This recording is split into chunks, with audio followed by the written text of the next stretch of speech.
Assalamualaikum warahmatullahi wabarakatuh. Selamat datang di video pembelajaran IPA. Sebelum kita memasuki materi kelas 8 tentang sistem pencernaan manusia, saya Ibu Elina ingin menyampaikan bahwa untuk bertahan hidup kita memerlukan makan. Makanan yang masuk ke dalam tubuh kita berfungsi sebagai penghasil energi dan memperbaiki jaringan tubuh yang rusak. Bahan makanan yang ada di bumi ini sangat berlimpah. Kita olah dan kita santap.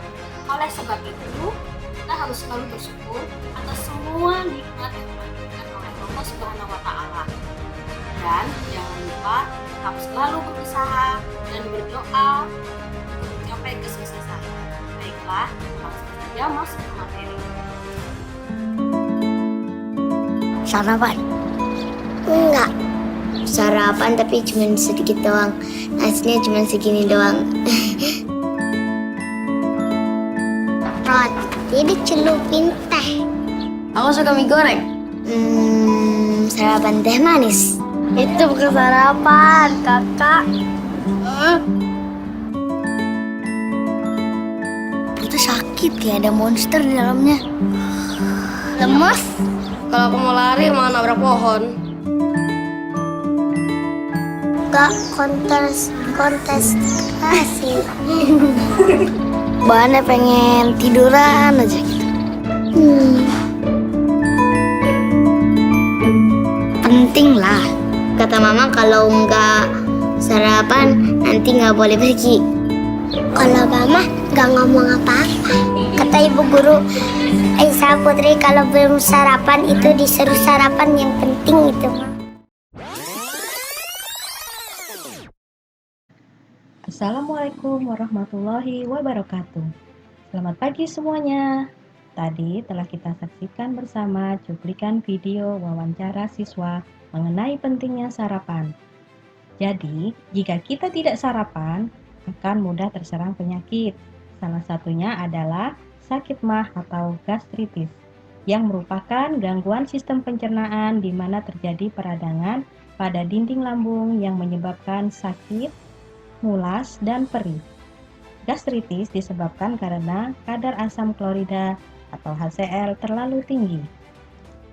Untuk lebih lanjut, mari kita kenali sistem pencernaan yang terdapat pada tubuh kita.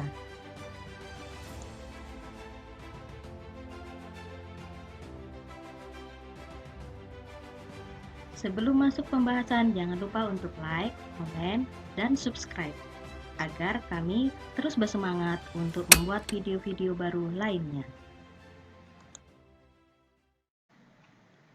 Makanan merupakan sumber energi utama bagi makhluk hidup.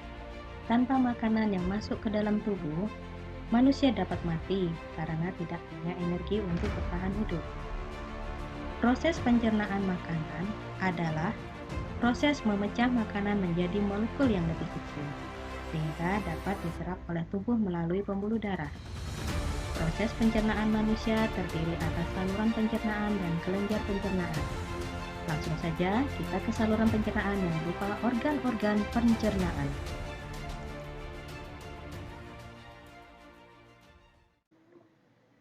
Proses pencernaan berawal dari mulut.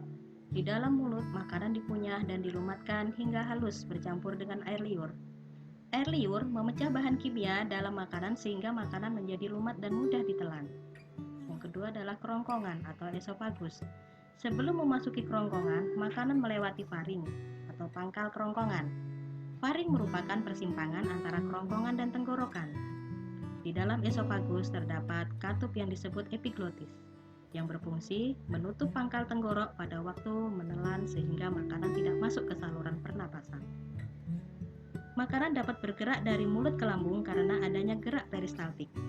Gerak peristaltik yaitu gerakan meremas dan mendorong makanan pada kerongkongan sehingga makanan masuk ke lambung.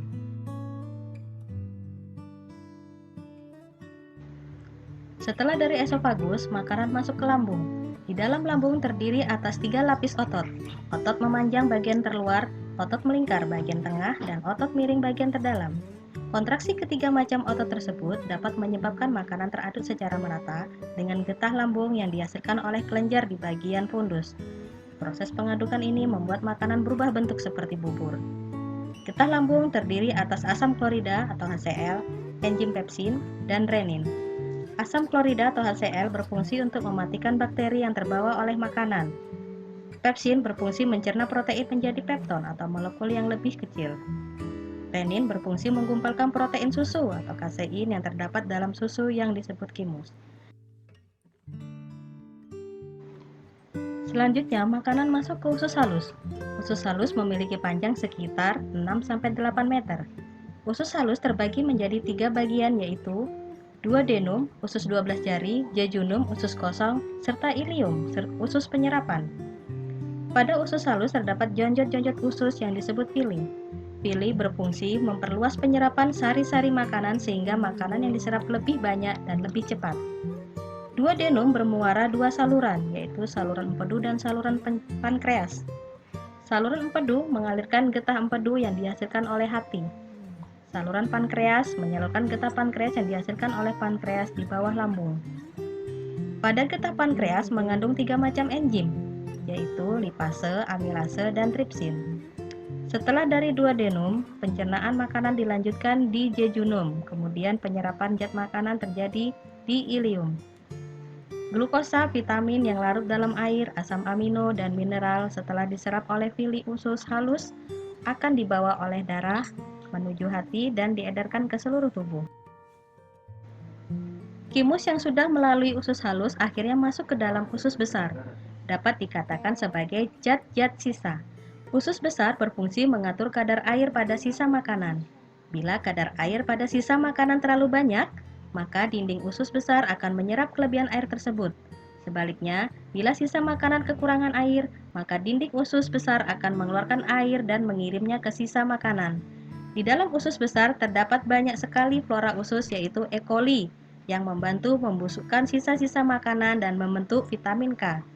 Sisa makanan yang tidak terpakai oleh tubuh beserta gas-gas yang berbau disebut tinja atau feses dan dikeluarkan melalui anus.